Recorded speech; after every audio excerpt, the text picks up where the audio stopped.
बबलू हाथी सुबह सवेरे अकेले वन में टहलने के लिए निकला। वह अपने ही धुन में चला जा रहा था। लगता था उसके दिमाग में कोई उलझन है जिसे वह सुलझाने की कोशिश कर रहा था।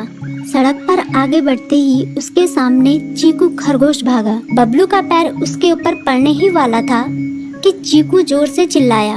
उसकी आवाज सुनकर बबलू ने अपना पैर पीछे खींच लिया। कहाँ खोए हो बबलू भाई? कहीं नहीं, बस कुछ ऐसे ही सोच रहा था। किस बारे में? तुम जानकर क्या करोगे? शायद मैं तुम्हारी कुछ मदद कर सकूं। तुम तो जानते हो आजकल वन में कितनी चोरियां हो रही हैं, पर चोर का कोई अता पता ही नहीं है। इस बात को लेकर वन के सारे प्राणी चिंतित थे। वे वहाँ खुद को सुरक्षित महसूस नहीं कर रहे थे।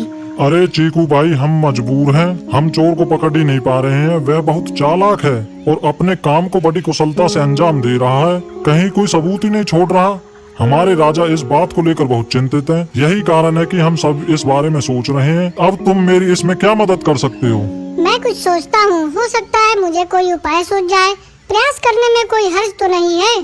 तुम ठीक कहते हो चीकू, लेकिन वन के गुप्तचर भी अभी तक इसका कोई हल नहीं निकाल सके। इतना कहकर वे चुप हो गए। बबलू की बातों ने चीकू को सोचने के लिए मजबूर कर दिया।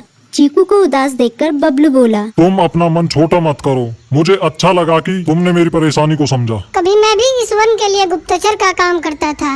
एक बार मेरी टांग टूट जाने से मेरे अंदर फुर्ती नहीं रही। तब से मैंने यह काम छोड़ दिया।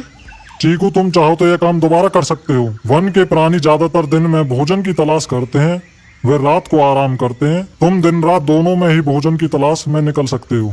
हो सकता है रात को तुम्हें कुछ ऐसी बातों का पता चल जाए जो हमारे काम की हो। हाँ बबलू, तुम ठीक कहते हो। मैं आज रात को वन में घूमकर इस बात का पता करने की कोशिश करता हूँ। थोड़ी देर बातें करके चीकू अपने बिल की ओर बढ़ गया और बबलू अपने रास्ते चला गया।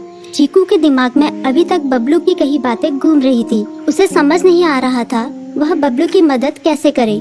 दिन भर वह उसी उधेड़-बुन में लगा रहा। शाम होते ही चीकू कुछ सोचने लगा और वह चुपचाप बिल से बाहर निकल आया। चीकू की पत्नी ने देखा तो बोली, इस समय कहाँ जा रहे हो? बाहर खतरा है। खतरा तो सुबह भी रहता है, लेकिन खतरों से डर कर हम भूखे तो नहीं मर सकते। मैं बाहर घूम कर आता हूँ। इतना कहकर चीकू रात को बिल से बाहर निकल आया। कुछ दूर जाकर उसकी नजर बंकू उल्लू पर पड़ी, जो कुछ ही दूरी पर था। वह पेड़ की डाल पर बैठा अपनी गर्दन चारों तरफ घुमा रहा था। वह तेजी से पेड़ की एक डाल से दूसरी डाल पर उड़ रहा था। बंकू की नजर उस पर नहीं पड़ी थी।